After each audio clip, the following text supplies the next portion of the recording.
برادران اسلام، معزز سامعین حضرات، السلام علیکم ورحمۃ اللہ وبرکاتہ۔ آج سے کچھ دن پہلے میں نے روزوں کی فضیلت اور ان کے احکامات کے بارے میں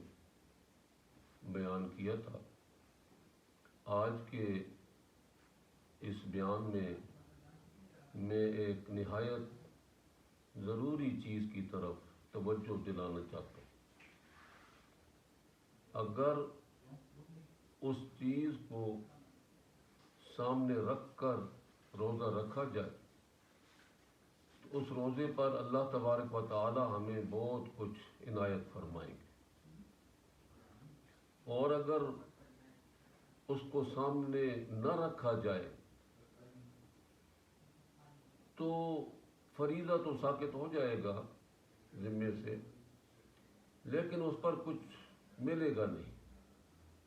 ظاہر ہے کہ ایک آدمی بھوک پیاس کی تکلیف اٹھاتا ہے تو کچھ پانے کے لیے اٹھاتا ہے، بھوکا پیاسا بھی رہے پھر کچھ ملے بھی نہیں تو یہ تو بڑی خسارے کی بات ہے۔ وہ ضروری بات یہ ہے کہ روزہ رکھتے وقت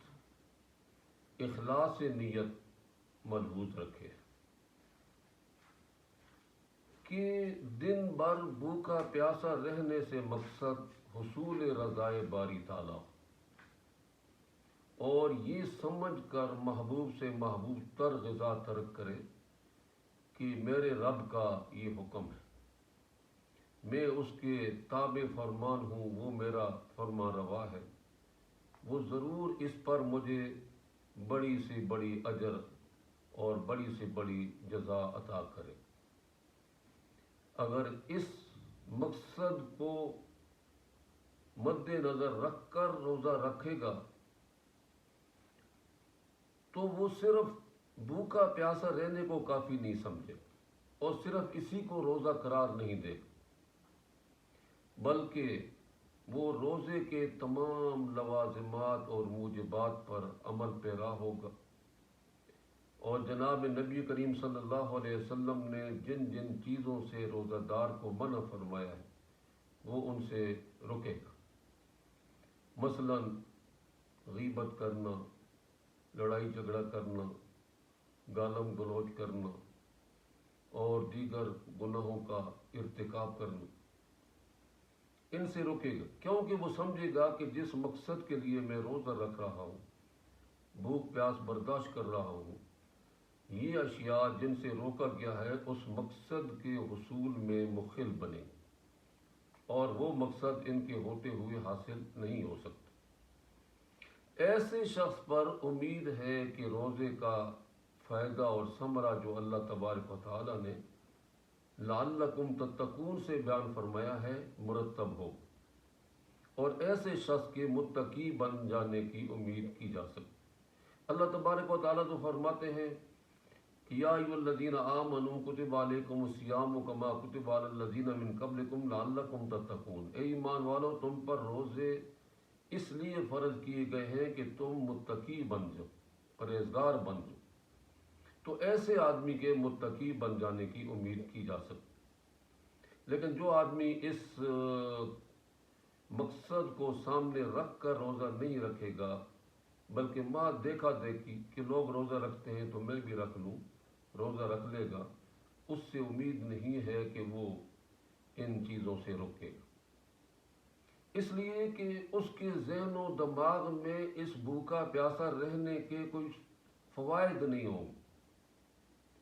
کچھ مطلب نہیں ہو، وہ باوجود روزہ دار ہونے کے غیبت بھی کرے گا، جھوٹ بھی بولے گا، گالم گلوچ بھی کرے گا، لڑائی جھگڑا بھی کرے گا۔ اس کا شمار تو ان روزہ داروں میں ہوگا جن کے بارے میں حضور صلی اللہ علیہ وسلم ارشاد فرماتے ہیں کم من صائم لیس له من صیامہ الا الظمأ وکم من قائم لیس له من قیامہ الا السحر۔ بہت سے روزہ دار ایسے ہوتے ہیں کہ ان کو روزے سے پیاس کے سوا کچھ پلے نہیں پڑتا، اور بہت سے راتوں کو قیام کرنے والے ایسے ہوتے ہیں کہ اس قیام سے بیداری کے سوا ان کے کچھ پلے نہیں پڑتے۔ ایک دوسرے حدیث میں ارشاد فرمایا کہ جس آدمی نے من لم یدع قول الزور والعمل به فلیس للہ حاجۃ فی ان یدع طعامہ وشرابہ، جس آدمی نے جھوٹ بولنا اور جھوٹ پر عمل کرنا ہی نہ چھوڑا تو اللہ تعالیٰ کو اس کا کھانا پانی چھڑانے کی کوئی حاجت نہیں۔ یعنی اللہ کا مقصد تو روزہ رکھوانے سے متقی بنانا ہے۔ جب اس آدمی نے غیبت کر کے اور جھوٹ بول کر دوسری امور کبیرہ کا ارتکاب کر کے یہ مقصد ہی فوت کر دیا تو اس کا 12-14 گھنٹے بھوک پیاس برداشت کرنا، محض بھوک پیاس برداشت کرنا ہوا، اور اس سے اس کو کوئی فائدہ نہیں۔ روزے سے اصل مقصد کیا ہے، اس کی طرف جناب نبی کریم صلی اللہ علیہ وسلم نے ایک ارشاد میں توجہ دلائی ہے۔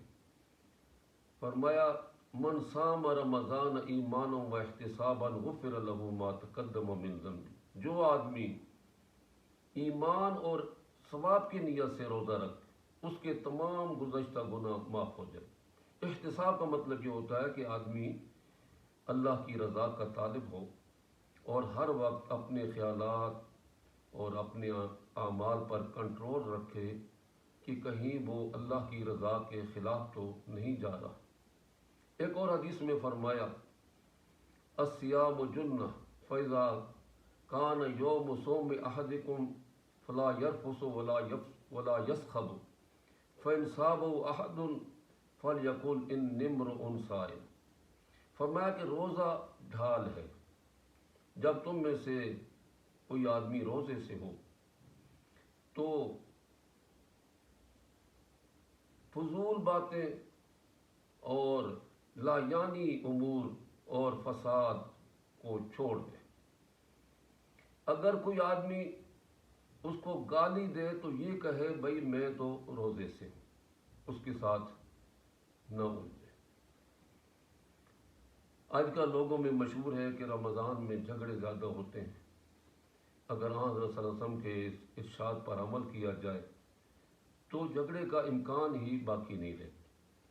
اس لیے روزہ دار کو چاہیے ان احادیث کی روشنی میں کہ وہ غیبت سے پرہیز کرے، جھوٹ بولنے سے پرہیز کرے، بد نظری سے پرہیز کرے، اور اسی طریقے سے دوسرے امور کبیرہ سے پرہیز کرے۔ اس مہینے میں اللہ تبارک و تعالی حلال چیزیں چھوڑوا کر حرام چیزوں کے چھوڑنے کی پریکٹس جو ہے وہ کراتے ہیں، آدمی کی پریکٹس ہوتی ہے۔ تو اس لیے ہمیں چاہیے کہ ہم روزہ رکھیں تو اس نیت سے رکھیں تاکہ ہمیں اس روزے پر بہت کچھ اللہ تبارک و تعالی عنایت فرمائے۔ اللہ تبارک و تعالی عمل کرنے کی توفیق عطا فرمائے۔ وآخر دعوانا الحمد للہ رب العالمین۔